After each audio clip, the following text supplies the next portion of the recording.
ಯಾಕೋ ಹಂಗ್ ಮಲಗ್ತಾ ಇದೀಯಾ? ಇವತ್ತು ಚಿಲ್ಡ್ರನ್ಸ್ ಡೇ ಗುರು. ಹಾಯ್ ಗೆಳೆಯರೇ, ಹ್ಯಾಪಿ ಚಿಲ್ಡ್ರನ್ಸ್ ಡೇ ಎಲ್ಲರಿಗೂ. ನಾನಿವತ್ತು ಮಲಗಬೇಕು. ಯಾಕೋ ಮಲಗಬೇಡ, ಎದ್ದೇಳು. ನಾನು ಹಿಂಗೆ ಮಲಗ್ತೀನಿ, ನೀನು ಆಟಾಡು. ಎದ್ದೇಳ ಲಕ್ಕಿ, ಎದ್ದೇಳಮ್ಮ. ಎದ್ದೇಳ್ದೆ, ನೀನಿಷ್ಟು ನೋಡು. ಎಲ್ಲ ಮಕ್ಕಳಿಗೆ ಹ್ಯಾಪಿ ಚಿಲ್ಡ್ರನ್ಸ್ ಡೇ, ಒಳ್ಳೇದಾಗಲಿ. ಆಮೇಲೆ ಮಕ್ಕಳಾಗಲಿ.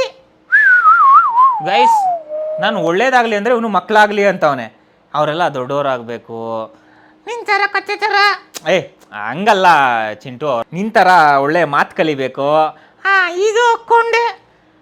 ಶಿಂಟುವಿನಲ್ಲಿ ಚಿಂಟುಗೂ ಮಲಗಿದಾನೆ.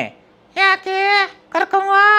ಅವನು ಚಿಲ್ಡ್ರನ್ಸ್ ಡೇಗೆ ಎಲ್ಲರ ಹತ್ರ ಮಾತಾಡಿ ಸುಸ್ತಾಗಿದೆಯಂತೆ, ಹಂಗಾಗಿ ಮಲಗಿದಾನೆ. ಹೌದಾ? Happy children's day Chintu.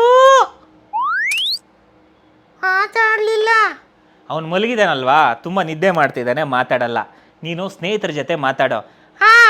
ಯಾರೆಲ್ಲ ಚಿಲ್ಡ್ರನ್ಸ್ ಡೇಗೆ ನೋಡ್ತಿದ್ದೀರಾ ತಂದೆ ತಾಯಿಯಂದರು, ನನಗೊಂದು ಹೆಣ್ಣು ಹುಡುಕಿ.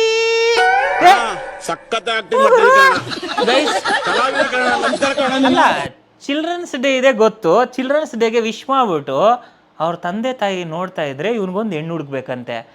ಗುರು, ಇದು ಒಳ್ಳೆ ಐಡಿಯಾ ಅಲ್ಲ ಗುರು, ನೀನೆಂತ ಹುಡುಕಲ್ಲ. దీనికి విసులు ఒకటే సరిపోదు. ಅಲ್ಲ, ನೀನು ಚಿಕ್ಕೋನ್ ತಾನೆ? ನಾನು ಚಿಕ್ಕೋನೆ, ಆದರೆ ಇನ್ನೆಲ್ಲ ಎಳಿತೀನಿ. ಸೊ ಗಾಯ್ಸ್, ಎಲ್ಲರೂ ನೋಡ್ತಿದ್ದೀರಲ್ಲ, ಮತ್ತೊಮ್ಮೆ ಹ್ಯಾಪಿ ಚಿಲ್ಡ್ರನ್ಸ್ ಡೇ, ಒಳ್ಳೇದಾಗಲಿ. ಹಂಗೆ ಫಾಲೋ ಮಾಡ್ಕೊಂಡ್ರಿ ಕಣ್ರಣ್ಣ.